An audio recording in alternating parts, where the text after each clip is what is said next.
Hey guys, the team at Cliq is back, and I want to title this series Seat at the Table. And the reason is that I feel like the culture of Cliq is that everybody on the team has a seat at the table. And I know from all of our individual stories that we have not been invited to certain tables. Mm-hmm. And so we're making our own damn table right now, right? Yes. Let's go.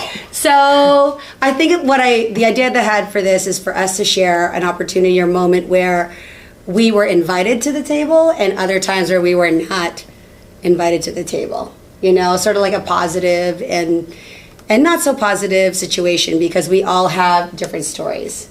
So who wants to go first? I'll go first. Okay. Are you going to do where you were invited to the seat or where you were not? I'll do invited because I like to be positive. Okay. Let's leave with always that. Optimistic. Yeah. So it's like good news or bad news. You're like, let me do good news. Okay. So I work at a venture firm as well. They're my mentors, and I absolutely love working with them. And we bring innovative startups into Canada. And recently, I was invited to also, at the end when we're voting on deals to actually do, so actually to deploy capital. So before I write the memos, I do all the research, I do the due diligence to make sure it's a good deal. Now in the meetings, not only do I have a bigger role in presenting these companies, but I also get a vote. So now I get to actually vote on deploying capital. It's such an amazing opportunity for me because I'm incredibly passionate about entrepreneurship and innovation, and to be a part of the people who are bringing such innovative tech to Canada is like mind-blowing, because some of the companies we bring here are like gonna change the world for sure. And I get to say, hey, I was one of the first people that believed in them. I was one of the people that said, let's bring them to Canada and bring this technology into the Canadian ecosystem to help our population. And it's such an honor, and honestly, I'd never thought at my age I'd be getting this privilege. So that is my story of being invited to the table. Love that. Nice, yeah. I love it. I love the guys at Canada. Okay, it's me. We can go clockwise. Yeah, okay. Yeah. There we go. Okay, so I'll give you one negative and one positive. Good. So around the negative, throughout my undergrad, I was very used to excelling and really overachieving and just tapping into my fullest potential. I went to York University, and for those who have gone there, it's like a little city, right? You can just kind of make your own thing and do your own thing there. And so I was excelling in my courses academically. I was building, co-curricularly, building initiatives that didn't exist on campus that were really having an impact for students. Student-run academic journal, because as an undergrad, you never get to actually submit your work to peer-reviewed journals. So we created a double-blind peer-reviewed journal run by students, accepted applications from across Canada. Amazing. We had an annual academic conference where we had lawyers and researchers, and sometimes the scholars we were reading in our texts would come, and the big guys, the really famous people in the space. And I say this, laughing at myself because that's such a nerdy thing to think about, an academic being oh my god, a celebrity. But yeah, we did a lot of incredible things. And then I went into the labor market, and it was just no every time. I felt like my potential was being squandered or wasted away at jobs that weren't paying me a livable wage, that weren't recognizing my expertise and experience because I'm young, because I'm female, because I'm racialized, right? And it just wasn't serving me. And so entrepreneurship was really my escape out of that world. And so I'm really grateful for that. And so now to talk about the positive experience where I was invited to the table, I mean, everything that I did throughout my undergrad, I'm very grateful for, because the professors at York University really, they nurtured my potential. They saw it, and they didn't want to block it. They wanted to give me everything I needed to act on that potential and realize it. So that's one experience. But entrepreneurship has really put that on 10 on 100 because there are great people in the space. Schulich Startups, Y Space, Antler, the Black Founders Network, big, the BEA, Black Entrepreneurship Alliance, and the people in these spaces just open up so many doors. And now I'll be speaking at Collision, which is the biggest tech conference in North America. I'll be speaking at it's crazy. Thank you. Round of applause for that. Thank Yeah. you. But they open up these doors for me to speak and to share my knowledge and experience. I'll be speaking for RBCX and just like all the time, just sharing my wisdom and what I've learned, and they've recognized it as wisdom, even though I'm young, even though I'm female, even though I'm racialized, and that's really empowering. And so, yeah, I think that's an area where I've, gotten a seat at the table, and I really appreciate it. And so big shout out to the Toronto tech ecosystem for, really diversifying the space. There's lots of people who are working really hard on that. Still a lot of work to do, but there's been a lot of progress here too. Amazing. All right, Mano. I don't know how I'm gonna follow that up. Let's be real. Let's be real. But you know what? I'll do what you did. I'll start with a negative and go into a positive. Yeah. So essentially what happened is I'm a 20-year-old student at TMU, and I'm in my 4th year at doing like entrepreneurship.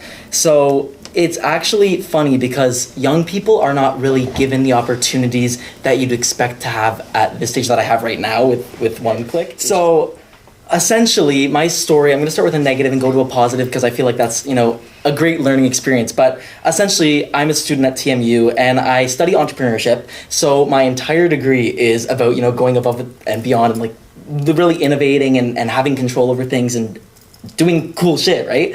And I've realized throughout my childhood and even throughout getting jobs, conventional jobs, like say at like a trampoline park and just, those starter jobs, that I could not be managed, or I could be, but I just didn't want to. Like I wanted to control things, like actually go out and do stuff.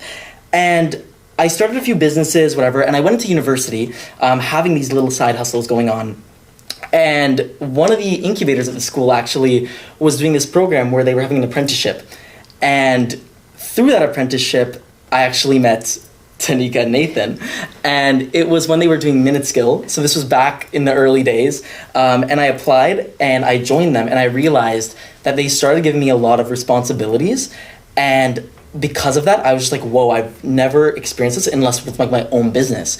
And it came to a realization that like we're a team of entrepreneurs, and because of that we trust each other to a degree where we allow each other to get as much foot or skin in the game as we can, right? Like it's like a family environment, and I feel like throughout my early childhood I never realized that because it was always so like cold cut, like okay, you go clean the floors, mop the floors, like that's all you're doing. You're not allowed to do anything else. They couldn't see beyond the task at hand, and you were more than just the task. Exactly. Right. And so that's why when I went to them, it was like, and obviously when you run your own business, you do everything. So it's like you have to control everything. You control the output, you control the effort, whatever. But when I went to them, they allowed me to basically do what I needed to do to get what I needed to get done. So it felt like I was actually in charge of something and I actually had control over the outcome, which is something that I really craved, and they gave me that opportunity. So I wanted to say thank you again, but that was like the negative to a positive.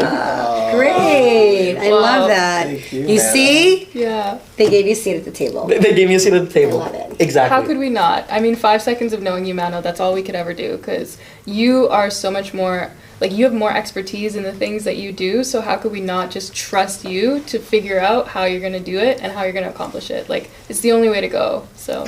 Well, I very much appreciate it. So I love all of your stories.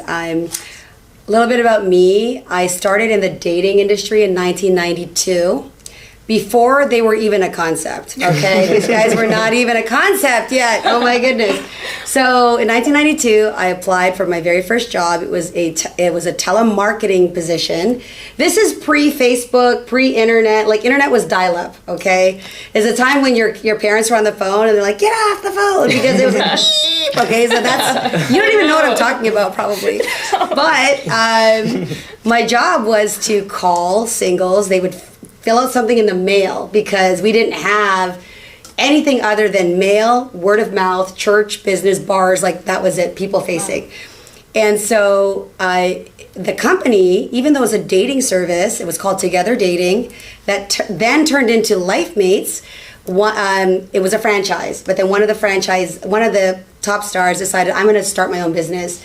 And they had this kind of Jerry Maguire moment where he said, who's coming, right? And so I left with this guy, one of the founders, because he was just a top salesperson, and I was one of 5 people that started LifeMates Canada. And I'd always had high performing numbers. Like I just was always great with people. My job was to book appointments. I always booked the most appointments. They always converted really, really high. And I became part-time to full-time to regional to starting to manage a big room of people. Yet when it came down to meetings, I was never invited to those meetings.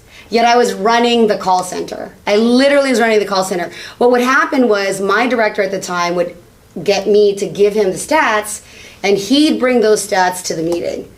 And so it really felt like a boys' club.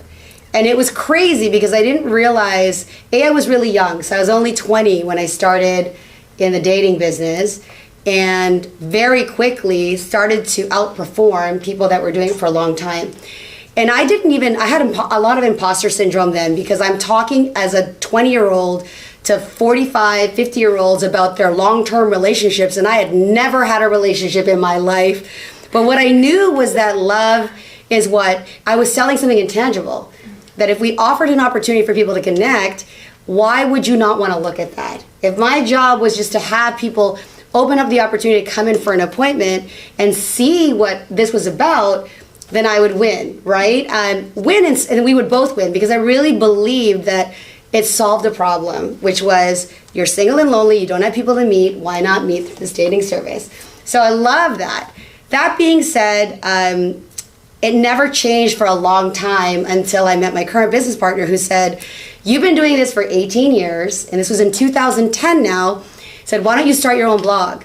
I said, what's that? What is a blog? I have no idea what that is. And this is 2010.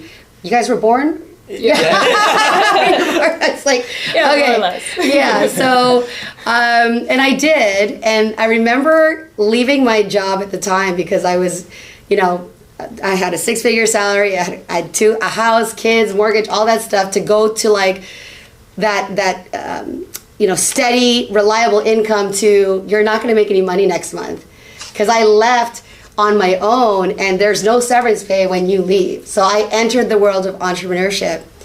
So where I was offered a seat at the table, and I'm going to be a little bit different of that, is that I am the table, okay? Like I bring the table to people and now create opportunity. Like there were a lot of people that after that invited me to their table because they knew that I had experience in connection and working with people. And I think one of the rarest industries, like people work with a lot of tech, but if you have worked 18 years with people, really on the pulse of what really matters to them, and that's relationships, that if you can help people in their relationships, everything thrives on personal relationships, right?